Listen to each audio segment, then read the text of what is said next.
An independent investigation has confirmed that several boxing bouts at the Rio 2016 Olympic Games were manipulated, tarnishing the integrity of one of the world's most prestigious sporting events. The revelations, which stemmed from an inquiry commissioned by the International Boxing Association, AIBA, have reignited concerns over corruption, governance failures, and the future of Olympic boxing itself. The report, led by Professor Richard McLaren, famed for his investigations into Russian state-sponsored doping, outlined a systemic problem within amateur boxing's governing structures during the 2016 Games.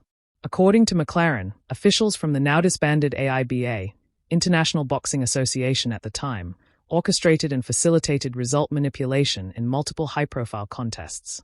The inquiry concluded that a culture of fear, manipulation, and influence pervaded the sport's administration, enabling referees and judges to alter outcomes in exchange for favors or under political pressure. High-profile controversies. Boxing fans and analysts had long suspected foul play during Rio 2016, as several results raised eyebrows worldwide. Notable examples include Michael Conlan of Ireland's controversial defeat to Russia's Vladimir Nikitin, a decision so contentious that Conlan openly accused officials of corruption in his post-fight interview. Similarly, Kazakhstan's Vasily Levit lost a highly disputed decision to Russia's Yevgeny Tishenko in the heavyweight final, sparking jeers from the Brazilian crowd who recognized the injustice. The investigation confirmed that such contests were not isolated incidents but part of a broader system of manipulation. McLaren's team found evidence that bout manipulation was alive and well in Rio, with referees and judges placed under pressure to deliver predetermined outcomes. How the manipulation worked. According to the findings, manipulation took various forms. Biased officiating. Judges scored rounds unfairly to ensure a desired fighter won on points. Refereeing decisions. Referees sometimes stopped fights prematurely or allowed excessive fouling by favored athletes. Backroom deals. Certain officials colluded to guarantee medals for specific countries, often influenced by powerful national federations. McLaren emphasized that this corruption was not just opportunistic but systemic, implicating senior officials who controlled assignments of referees and judges. The result was a compromised competition where athletes' hard work and fairness were overshadowed by politics and manipulation. Fallout and repercussions. The scandal dealt a severe blow to boxing's reputation, particularly within the Olympic movement. The International Olympic Committee, IOC, had already suspended AIBA from overseeing the Tokyo 2020 boxing tournament due to governance failures.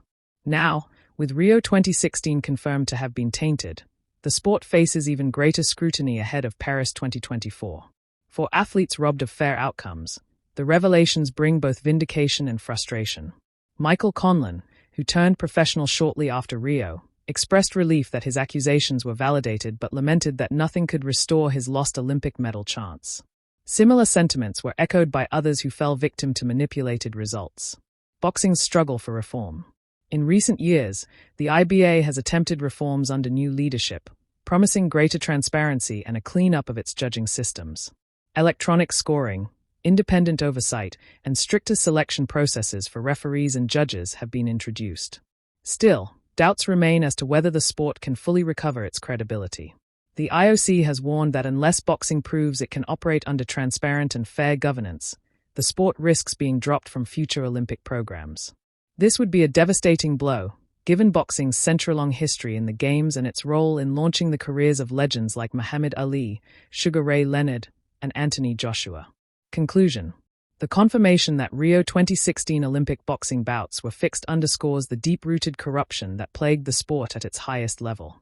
While the investigation has finally exposed the truth behind long-suspected injustices, the challenge now lies in restoring credibility and ensuring future Olympic competitions remain untarnished. For the athletes who dedicated years of training only to be denied fair competition, the report is bittersweet.